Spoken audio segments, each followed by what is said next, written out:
ప్రతిపాదనల్ని అన్ని రాష్ట్రాలకు కూడా సర్క్యులేట్ చేయడం జరిగింది. నీతి ఆయోగ్ కేంద్ర ప్రభుత్వం ఆధీనంలో ఉన్న సంస్థ అయినప్పుడు కూడా ఇండిపెండెంట్ సంస్థ అనుకోండి. బీజేపీ పాలిత రాష్ట్రాలు కూడా చాలా వరకు ఈ ల్యాండ్ టైటిలింగ్ యాక్ట్ని అమలు చేయలే. ఈ ల్యాండ్ టైటిలింగ్ యాక్ట్ మీద స్టేక్ హోల్డర్స్ అందరూ కూడా చాలామంది బహిరంగంగా, అదేవిధంగా పత్రికలు కానివ్వండి, మీడియా కానివ్వండి, అందరూ కూడా పలు సందేహాలను వ్యక్తపరిచారు. అయినా కూడా గత ప్రభుత్వం హడావిడిగా స్టేక్ హోల్డర్స్తో ఎటువంటి సంప్రదింపులు జరగకుండా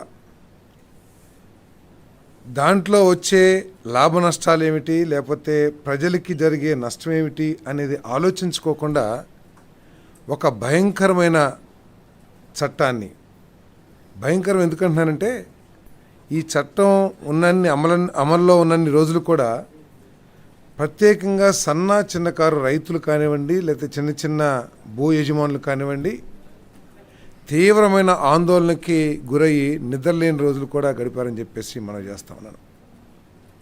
ఎందుకంటే గత ప్రభుత్వం చెప్పినప్పటికీ ఇది కేంద్ర ప్రభుత్వం ప్రతిపాదించిన చట్టం, మేము దాన్ని అమలు చేసామని చెప్పేసి చెప్పడానికి ప్రయత్నం చేసినా కూడా నీతి ఆయోగ్ ఏదైతే ప్రతిపాదించిందో దానికి దీనికి పోలిక లేకోకుండా అనేక క్లాజెస్ని మార్చివేసిన విషయం మనకు కూడా తెలిసిందే.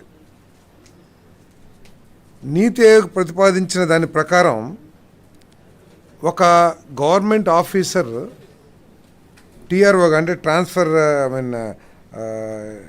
రిజిస్ట్రేషన్ ఆఫీసర్గా, టైటిల్ రిజిస్ట్రేషన్ ఆఫీసర్గా వ్యవహరించడం జరుగుతుంది.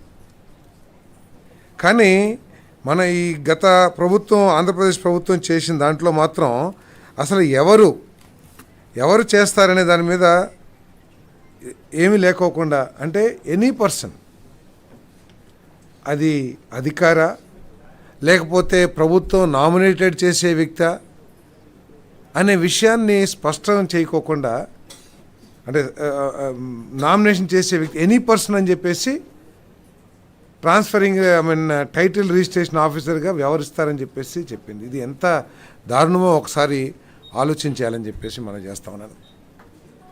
అంతేకాకుండా ఈ టైటిలింగ్ రిజిస్ట్రేషన్ ఆఫీసర్కి అపరిమితమైన అధికారాలు ఇచ్చి ఏది చేయాలన్నా కూడా ఆయనే చేయాలి, ఆయనే ఫైనల్.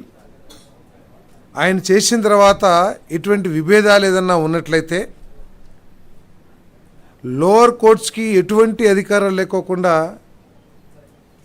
చేసేసింది గత ప్రభుత్వం. అంటే చిన్న రైతు, ఒక కొంట ఉన్న రైతు ఉన్నాడు అనుకోండి, హైకోర్టుకి వెళ్ళగలడా?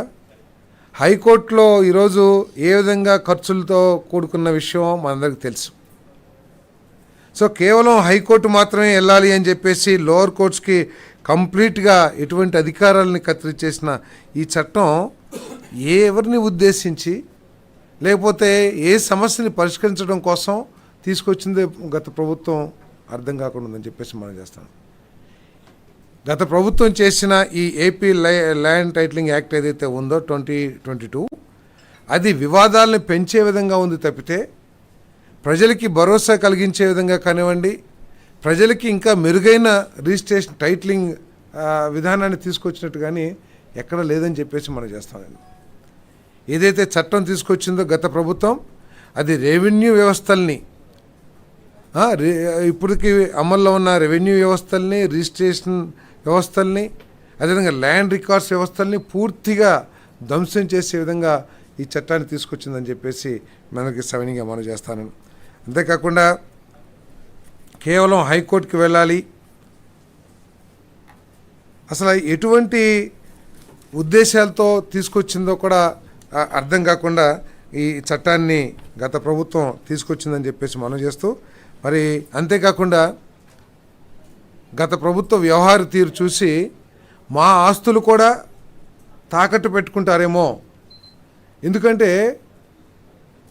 మద్యం అమ్మకాల ద్వారా వచ్చే 20 సంవత్సరాల్లో వచ్చే ఆదాయాన్ని కూడా తాకట్టు పెట్టగలిగిన ఒక ప్రభుత్వం మా ఒరిజినల్ డాక్యుమెంట్స్ వాళ్ళ దగ్గర ఉంటే ఏమైపోతుందో అనే భయాందోళన కూడా కలిగే విధంగా రిజిస్ట్రేషన్ చేసుకుంటే ఒరిజినల్ డాక్యుమెంట్స్ ఇవ్వము, జిరాక్స్ కాపీలు మాత్రమే ఇస్తాము అని చట్టాన్ని రూపొందించారంటే మరి ఎటువంటి భయంకరమైన చట్టాన్ని వాళ్ళు తీసుకొచ్చారో ఒకసారి ఆలోచించాలని చెప్పేసి మనం చేస్తాను నేను.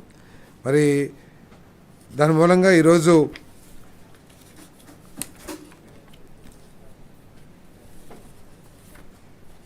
ఇదే చట్టం ఉండేటైతే గనక టైటిల్ రిజిస్ట్రేషన్ ఆఫీసర్ జారీ చేసే జనరల్ పవర్ ఆఫ్ అటార్నీ, ఇప్పటికే గిఫ్ట్ డీడ్లు, ఇంకా వేరే వేరే డీడ్స్ ఉంటాయి కదండి, గిఫ్ట్ డీడ్స్, వాటన్నిటినీ కూడా మార్టిగేజ్ డీడ్స్, వీటన్నిటిని కూడా మళ్ళీ రిజిస్టర్ చేసుకోవాలని కూడా ఎప్పుడో మనకి తాతలో లేకపోతే ఎవరో గిఫ్ట్ డీడ్లు ఇచ్చుంటారు, వాటన్నిటినీ కూడా మళ్ళీ రిజిస్ట్రేషన్ చేసుకోవాలని చెప్పేసి కూడా ఆ చట్టంలో పొందుపరచడం జరిగిందని చెప్పేసి మనం చేస్తాను.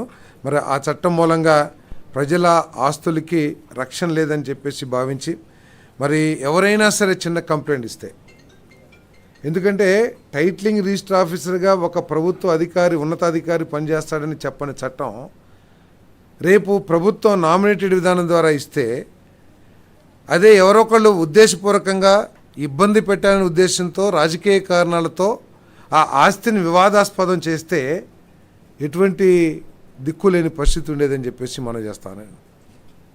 ఆ వివాదాన్ని పరిష్కరించడానికి ఎటువంటి మళ్ళీ ఆర్డీఓనో లేకపోతే లోవర్ కోర్ట్సో లేకోకుండా నేరుగా హైకోర్టుకి వెళ్ళాలంటే ఎటువంటి ఇబ్బంది ఉండేదో కూడా ఒకసారి ఆలోచించామని చెప్పేసి మనం చేస్తాను. దానికోసం ఈరోజు మరి ఆ చట్టాన్ని రద్దు చేసామని చెప్పేసి కూడా మరి చంద్రబాబు నాయుడు గారి ప్రభుత్వం, కూటమి ప్రభుత్వం ఈరోజు చంద్రబాబు నాయుడు గారు, పవన్ కళ్యాణ్ గారు నాయకత్వంలో దీన్ని ఆంధ్రప్రదేశ్ క్యాబినెట్ రద్దు చేయడం జరిగిందని చెప్పేసి మనం చేస్తాము. అదేవిధంగా రెండోది, ఏ ఆలోచన చేసినా ఏ విధానం తీసుకొచ్చినా స్వార్థం ఎక్కువగా ఉండి ప్రజలకి మేలు జరిగిద్దా లేదా అనే ఆలోచన తక్కువగా ఉండే విధంగా గత ప్రభుత్వం పరిపాలన చేసిన విషయం ప్రజలందరూ కూడా గుర్తించిన విషయం మీ అందరికీ తెలుసు.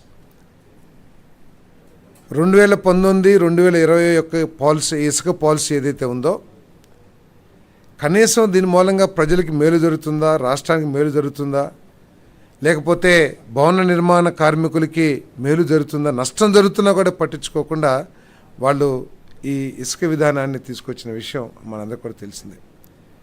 మరి 2019-2021లో తీసుకొచ్చిన ఇసుక విధానాన్ని రద్దు చేస్తూ ఆ ప్రభుత్వం చేసుకున్న